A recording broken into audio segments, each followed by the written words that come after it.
আমরা কিন্তু জাতীয় নির্বাচনে এমন একটি জিনিস মানে জাতির লক্ষ্য করেছেন, যেটা হলো যে মানে অনেক নেতাই, বিএনপির নেতাই নেতৃত্ব দিয়েছে, অথচ তার বাসা থেকে মানে তার ওয়াইফ জামাতকে ভোট দিয়েছে। এরকম কিন্তু যথেষ্ট নজির রয়েছে।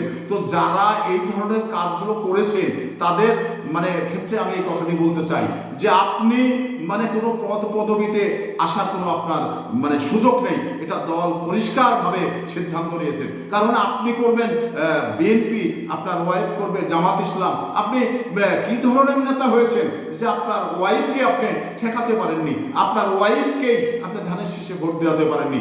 এই নেতার নেতৃত্ব আগামীতে চলবে না। কারণ দল হার্ডলাইনে রয়েছেন। কারণ এটা আমি আপনি সবাই আমাদের দায়িত্ব ছিল যে আজকে এই বাংলাদেশের জামাত ইসলাম যে ধরনের মানে নির্বাচনের পরে যে ধরনের আচরণগুলো করছেন, তারা সেভাবে আমাদের কিন্তু এই এত উদারতার জায়গাতেই জামাতকে স্থান দেওয়া ঠিক হয়নি। কারণ এ যে বড় একটি ক্ষতির কারণ হয়ে যাচ্ছে এটা কিন্তু আমরা বুঝতে পেরেছি। তো এই ধরনের নেতাদের ক্ষেত্রে আমি বলি যে আপনারা কোনো সুযোগ সুবিধা নিতে আসবেন না, দল হার্ডলাইনে রয়েছে।